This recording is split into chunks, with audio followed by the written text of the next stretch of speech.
Hello friends, మిగిలిన ఆకుకూరలన్నీ పాలకూర, చుక్కకూర ఇలాంటివి మనం విత్తనం వేసి జాగ్రత్తగా సాగు చేస్తే వస్తాయి. తెల్ల గల్జేరు కూర అలా కాదు, మిలమిల మెరుస్తూ దేవుడు వేసిన విత్తనం వర్షం పడేసరికి చక్కగా ఆరోగ్యంగా చాలా అందంగా పెరుగుతుంది. దానితో చేసిన కూర పోపు బాగా వేగాక సన్నగా కోసిన ఉల్లిపాయ ముక్కలు కూడా వేగిన తర్వాత సన్నగా కోసుకున్న తెల్ల గల్జేరు కూర, ఎరుపు గల్జేరు కూర కూడా ఉంటుంది. ఈరోజు ఎరుపు గల్జేరు కూర వండుతున్నాను.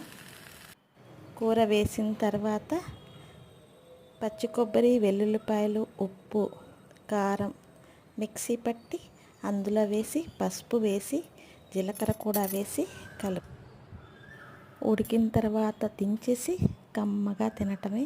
దానికి తోడుగా నూపప్పు, మినపగుళ్ళు వేపిన చింతకాయ, నల్లేరు వేసిన దంచిన చింతతొక్కు పచ్చడి ఈరోజు మా మెను.